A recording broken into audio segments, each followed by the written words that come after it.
Hello everyone, आज के इस वीडियो में हम डिस्कस करने वाले हैं क्लास 12th की फिजिकल एजुकेशन का चैप्टर नंबर 5 यानी कि खेल और पोषण।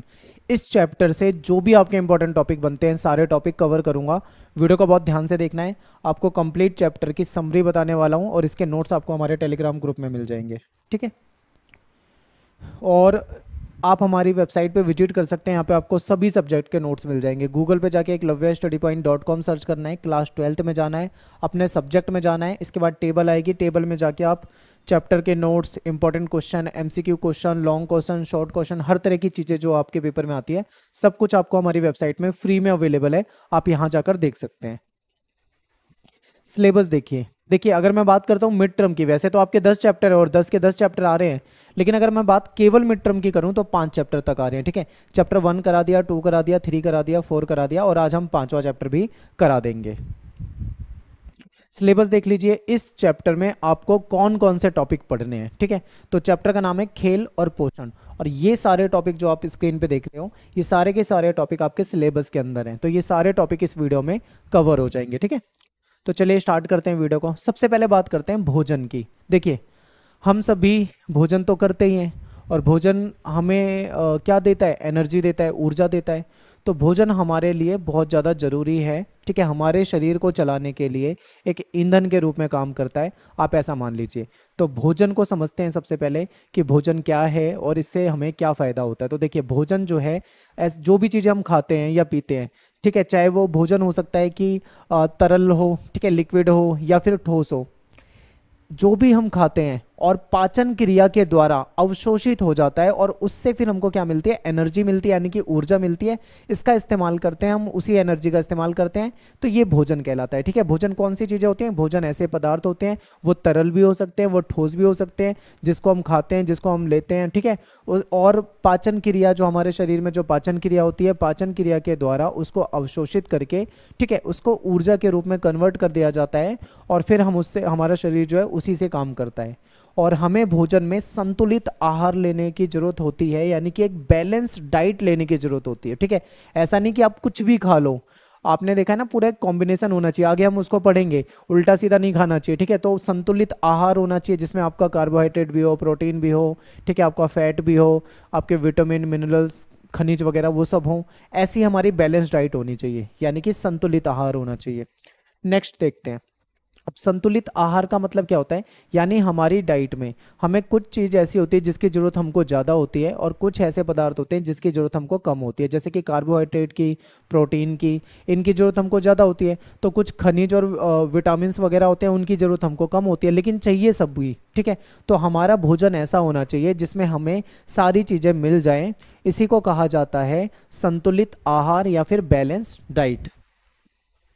अब बात करते हैं संतुलित आहार को, थोड़ा अच्छे से समझते हैं। देखिए इसमें क्या होता है, ऐसा आहार जिससे व्यक्ति को शरीर के लिए सभी आवश्यक तत्व, यानी कि जो जो हमारे शरीर को चाहिए, अगर वो हमें अच्छी मात्रा में, उचित मात्रा में मिल जा रहे हैं तो उसको हम क्या बोलेंगे, संतुलित आहार बोलेंगे, यानी कि बैलेंस डाइट बोलेंगे, ठीक है। सिंपल है बिल्कुल। आगे चलते हैं। संतुलित आहार एक ऐसा आहार होता है, यानी एक ऐसा भोजन होता है जिसमें पर्याप्त मात्रा में हमको जो पोषक तत्व जो होते हैं, जो हमको जिन पोषक तत्व की जरूरत है वो हमको उचित मात्रा में मिल जाते हैं, ठीक है। तो ऐसी डाइट को हम क्या बोलेंगे, बैलेंस डाइट बोलेंगे।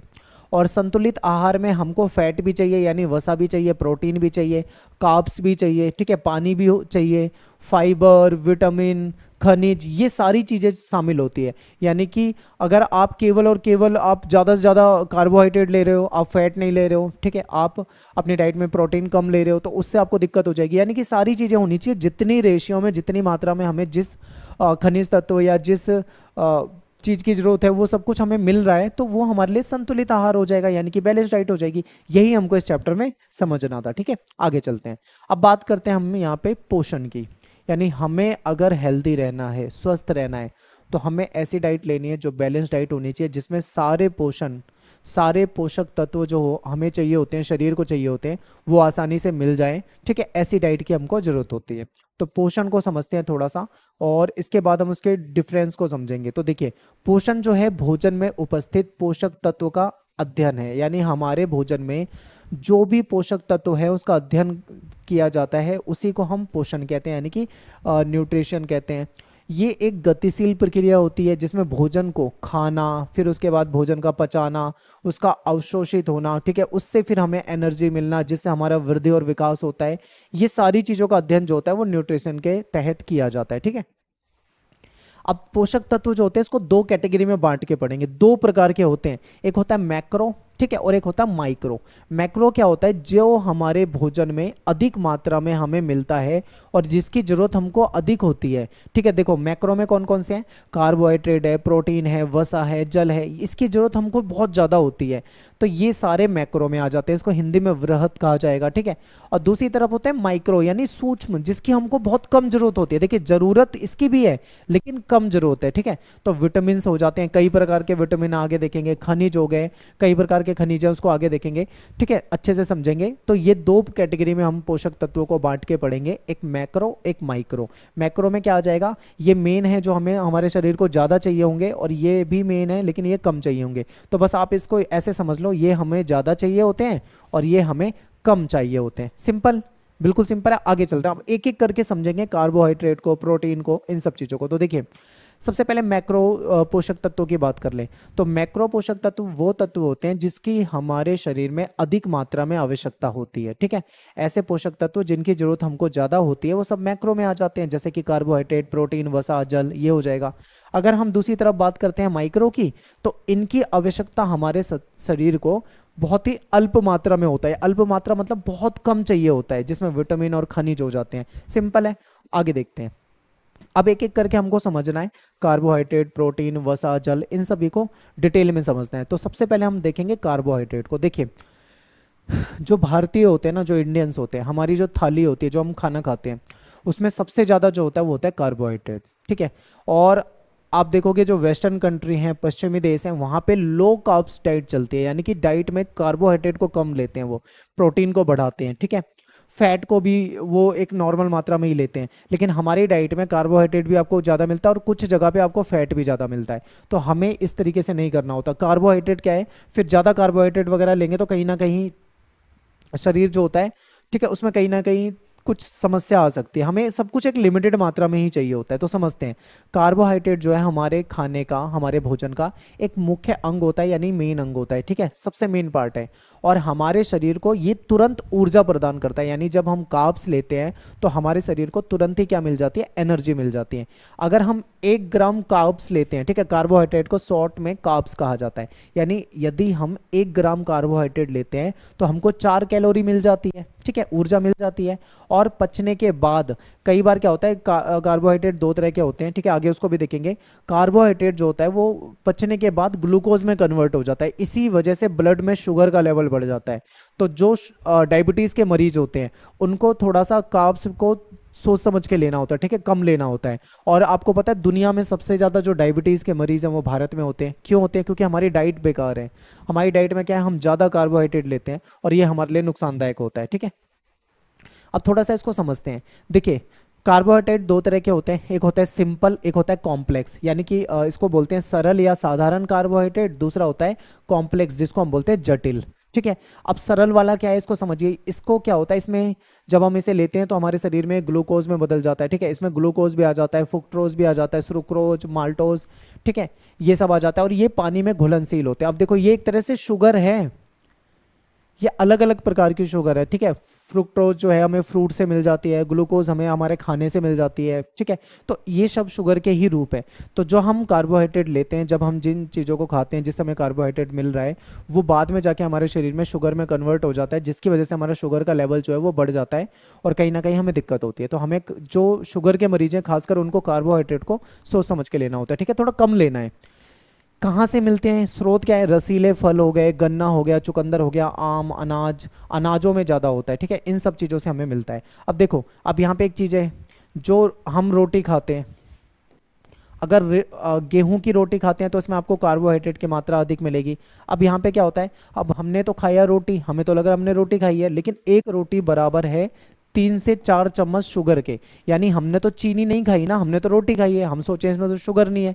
रोटी हमने खाई, उससे हमें मिला कार्बोहाइड्रेट। कार्बोहाइड्रेट जब लीवर में जाता है, पचता है, तो लीवर के पचाने के कारण धीरे धीरे क्या होता है, शुगर में कन्वर्ट होता है, यानी ग्लूकोज को बढ़ाता है। तो यहाँ पे वो रोटी, बेशक से हमने शुगर डायरेक्ट नहीं खाया, लेकिन इनडायरेक्टली कहीं ना कहीं वो ग्लूकोज को ही बढ़ा रहा है।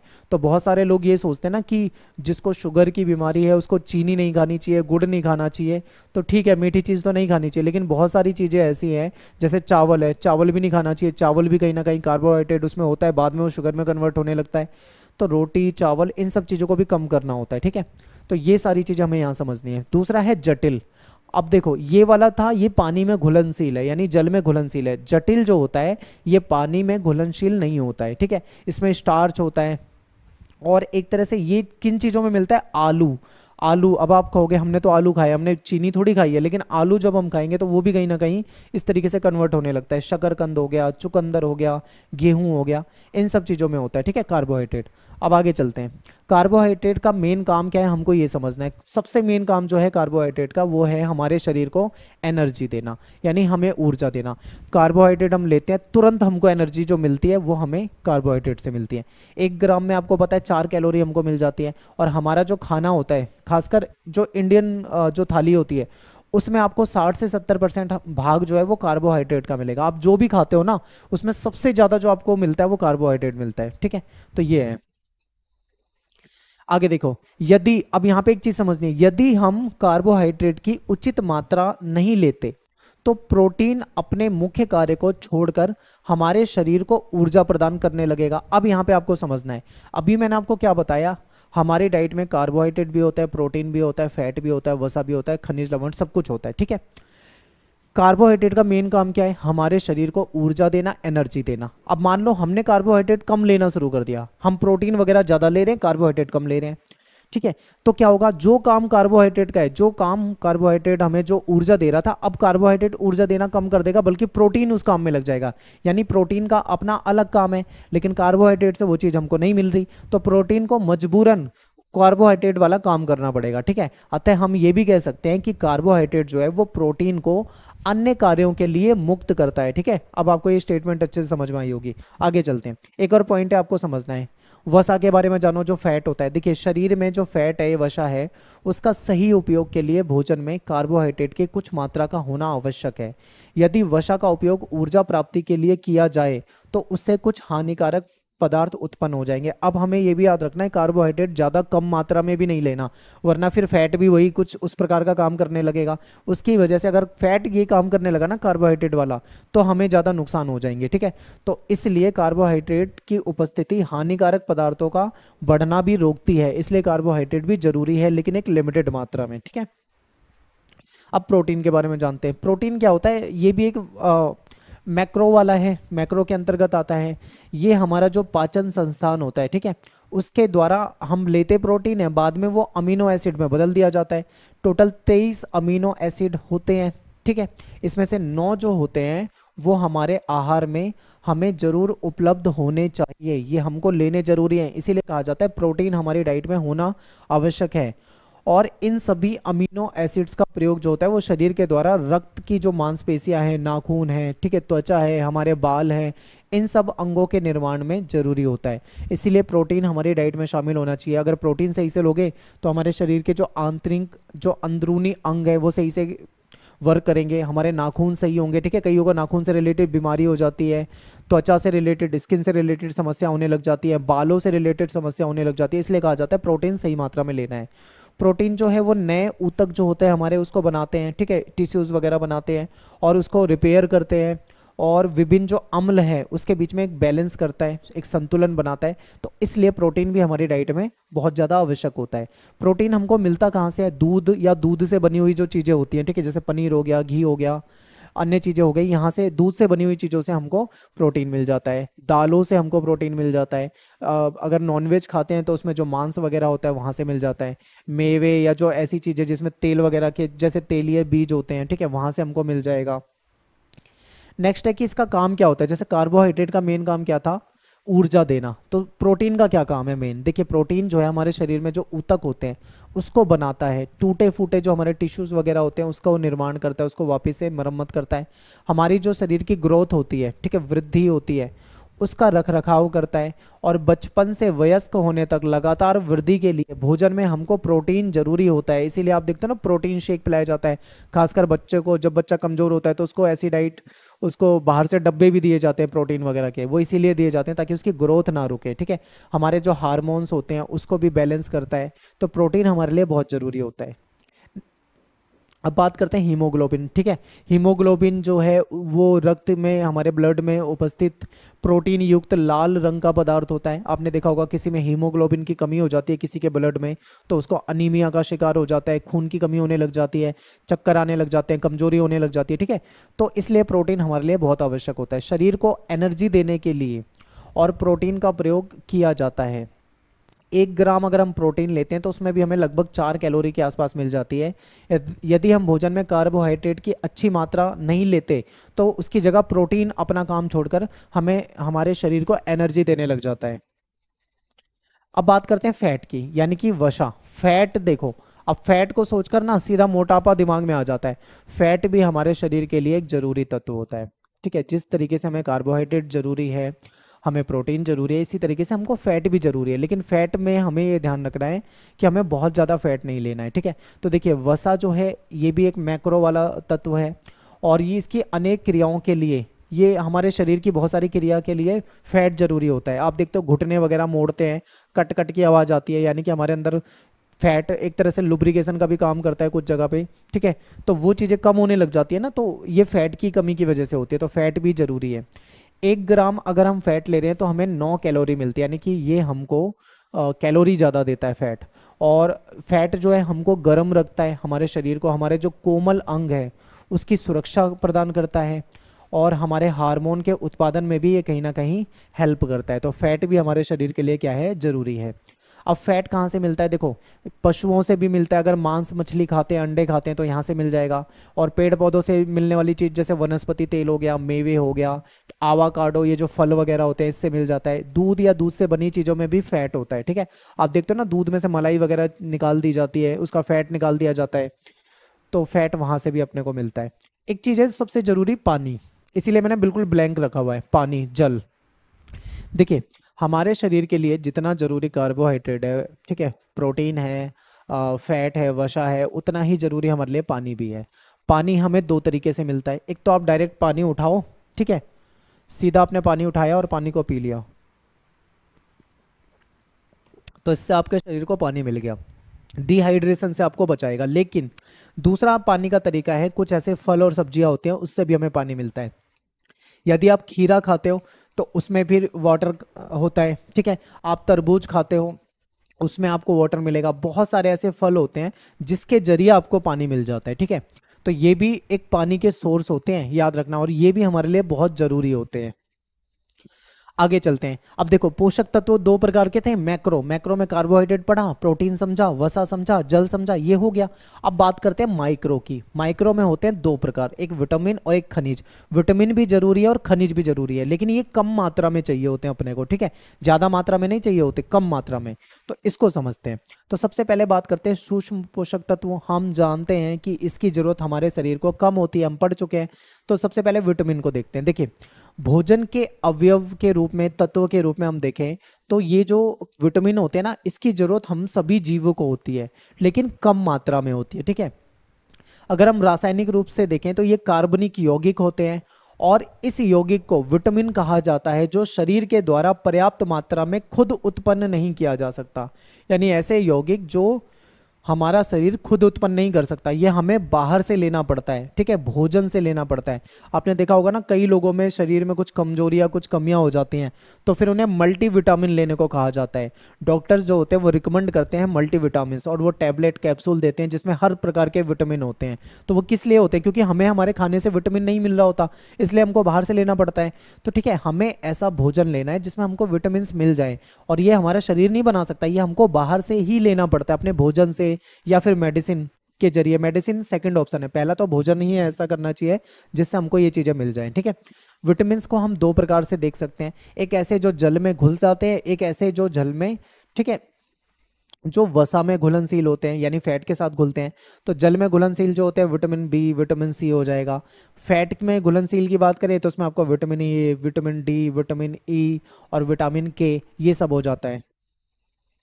खनिज लवण की बात करते हैं, देखिए ये भी हमारा क्या है, माइक्रो है। माइक्रो यानी कि जिसकी हमको जरूरत जो होती है शरीर को वो कम होती है। अब देखो खनिज लवण की जरूरत हमको कम होती है लेकिन जीवन भर होती है, यानी जीवन भर हमको चाहिए लेकिन बहुत थोड़ा ही चाहिए, बहुत कम मात्रा में चाहिए, ठीक है। तो इसको समझते हैं, ये स्थूल पोषक तत्वों के अपोजिट मानव शरीर के द्वारा ये एक बहुत कम मात्रा में लिया जाने वाला आवश्यक खनिज है, यानी कि इसको हमें बहुत कम मात्रा में लेना है लेकिन हमारे लिए जरूरी बहुत है ये, ठीक है। अब इसको खनिज लवण को समझते हैं, इसमें calcium, potassium, sodium, magnesium, phosphorus, iodine, लोहा, तांबा सब आ जाता है। अब आपको दिमाग में आ रहा होगा भाई लोहा तांबा, क्या हमको लोहा और तांबे की भी जरूरत पड़ती है? तो यस, आपने देखा होगा ना जब कोई महिला प्रेग्नेंट होती है तो खासकर उसको विटामिन की सॉरी इसकी मल्टीविटामिन भी देते हैं डॉक्टर, और आयरन की टैबलेट तो जरूर देते हैं क्योंकि ज़्यादातर महिलाओं में उस समय में आयरन की कमी हो जाती है, ठीक है। तो आयरन, फॉलिक एसिड वगैरह की टैबलेट दी जाती है। तांबा, आपने देखा होगा प्राचीन समय से भारत में तांबा बहुत यूज होता है। कहा जाता है कि तांबे के बर्तन में रात में पानी भर के रख दो, सुबह उसको पी लो, ताकि तांबे के जो गुण होते हैं वो हमारे शरीर में आ जाए, यानी कि तांबे की कमी पूरी हो जाए, लोहे की कमी पूरी हो जाए। आयोडीन हमें नमक से मिल जाता है, ठीक है। तो इसी तरीके से ये कैल्शियम, पोटेशियम, सोडियम, ये इन सभी खनिज लवण की हमें जरूरत होती है लेकिन कम मात्रा में। कैल्शियम की कमी होने लग जाती है तो क्या होता है, हमारी हड्डियां कमजोर होने लग जाती है, फिर हमें कैल्शियम के सप्लीमेंट लेने पड़ते हैं, टैबलेट के रूप में, सिरप के रूप में हमको मिलता है, ठीक है। तो ये सारी चीजें। अब बात करते हैं गैर पोषक तत्व। एक ऐसा भी पोषक तत्व है जो पोषक तत्व नहीं है बल्कि इसीलिए उसको गैर पोषक तत्व कहा गया है, लेकिन ये हमारे लिए जरूरी होता है। फाइबर, आपने सुना होगा ना खाने में फाइबर होना चाहिए, ठीक है। फाइबर, फाइबर एक पोषक तत्व नहीं है, इसलिए इसे हमें आहार में गैर पोषक तत्व के रूप में लेना पड़ता है।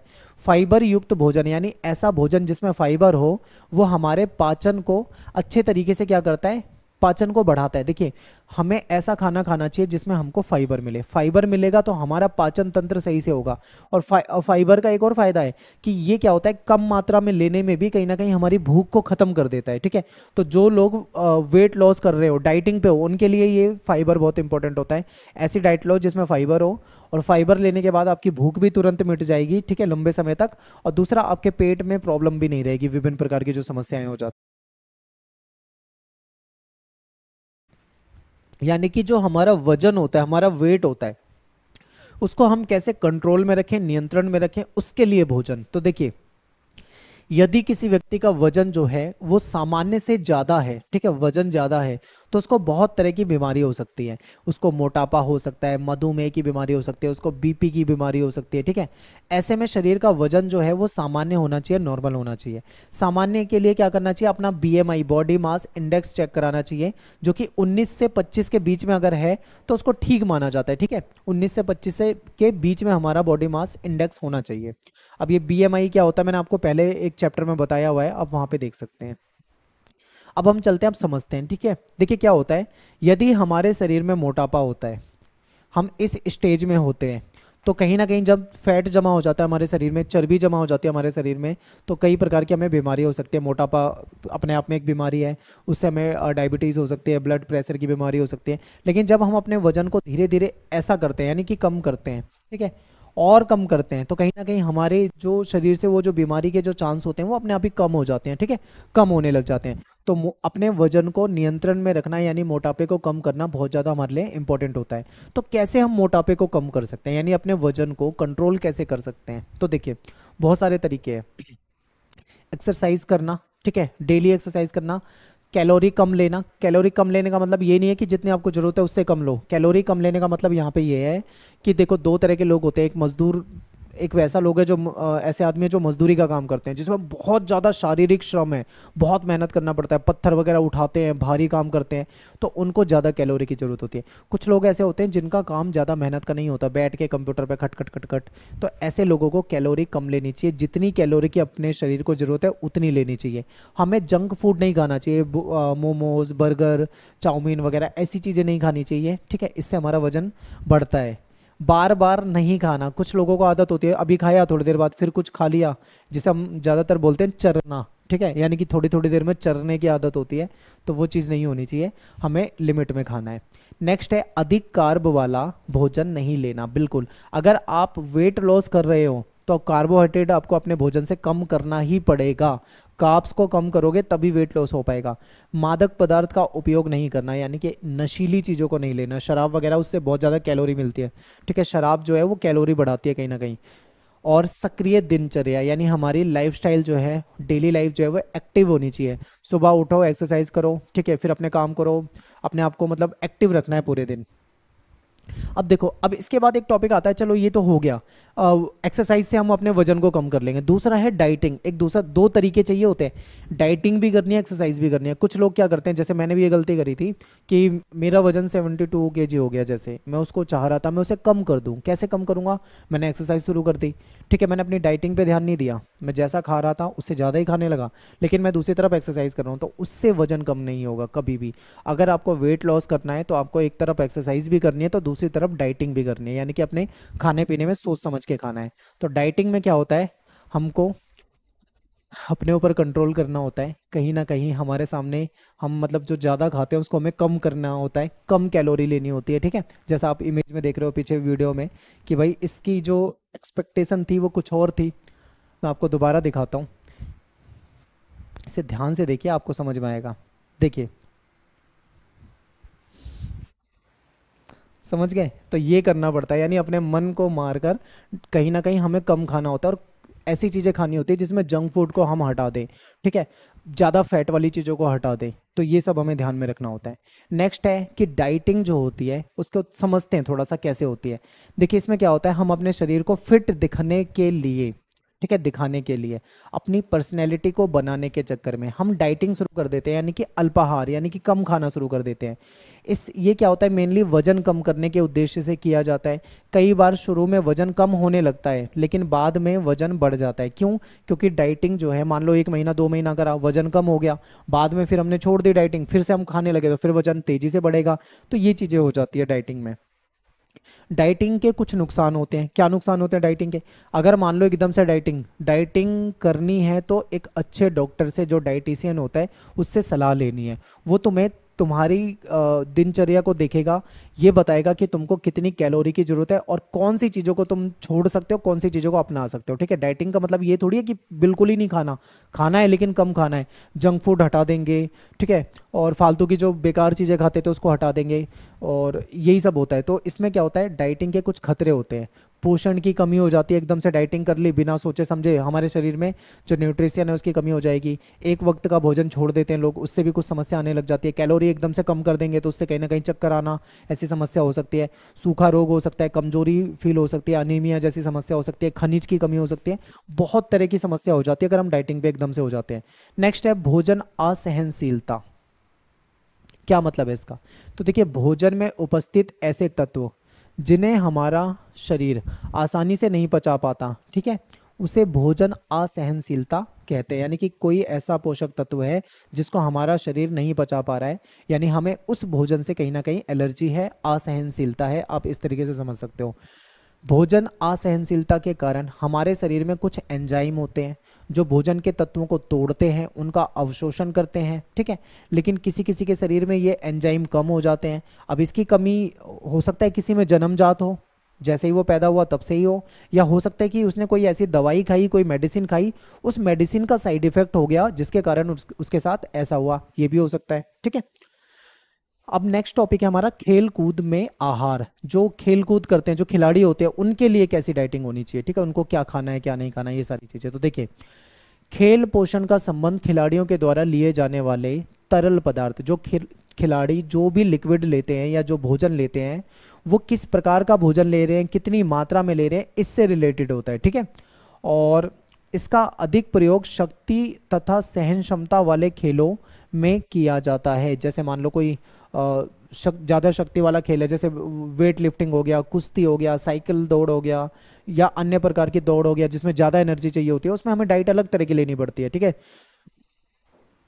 खेलों में के क्षेत्र में पोषण का बड़ा महत्व होता है। किसी भी खिलाड़ी को पर्याप्त और संतुलित आहार केवल उसको हेल्दी रखने में नहीं, ये मत सोचिए केवल उसको हेल्दी रखने के लिए दिया जाता है, बल्कि खेलों के दौरान उसकी शारीरिक थकान से उसको बचाए, उसको एनर्जेटिक रहे, ठीक है, उसको ऊर्जा उपलब्ध कराए, इसलिए इस उद्देश्य से भी उसको अच्छा डाइट दी जाती है। खेल कूद में आहार का क्या महत्व होता है? देखो, अगर एक खिलाड़ी एक सही डाइट ले रहा है तो उसका खेल में प्रदर्शन में सुधार आएगा, शरीर उसका हेल्दी रहेगा, मजबूत रहेगा, ठीक है, फ्लेक्सिबल रहेगा। अगर कोई चोट लग जाए, कोई बीमारी हो जाए तो रिकवरी जल्दी हो जाएगी, उसकी इम्यूनिटी पावर अच्छी होगी तो रिकवर जल्दी करेगा, शरीर उसका अनुकूल रहेगा, ठीक है, शरीर में पानी की कमी यानी डिहाइड्रेशन से बचाएगा। एक अच्छी डाइट का ये महत्व होता है खिलाड़ी की लाइफ में, ठीक है, खेल कूद में। तो यहाँ पे अपना जो चैप्टर है खत्म हो जाता है। आई होप आपको अच्छे से समझ में आया होगा, सारी इंपॉर्टेंट चीज़ें, मेन चीज़ें मैंने आपको बताई है। और आप टेलीग्राम ग्रुप को जरूर ज्वाइन कर लो, class 12th ESP new group के नाम से अपना टेलीग्राम पे चैनल है, इसको ज्वाइन कीजिए। यहाँ पे आपको PDF नोट्स मिल जाएंगे, ठीक है, इंपॉर्टेंट क्वेश्चन जो है वो सारे आपको यहाँ पे मिल जाएंगे। इसके अलावा वेबसाइट पे भी विजिट कर सकते हैं। मेरा नाम सत्येंद्र प्रताप है, आप मुझे इंस्टा पे फॉलो कर सकते हो, एकलव्य स्टडी पॉइंट मेरा यूजर नेम है। आपको कुछ डाउट हो तो आप मुझे वहाँ मैसेज कर सकते हैं, जैसे ही मुझे टाइम मिलेगा मैं आपको वहाँ रिप्लाई करूँगा। मिलते हैं नेक्स्ट वीडियो में। Thanks for watching. जय हिंद, जय भारत। ठीक है, वीडियो को लाइक जरूर कर दें।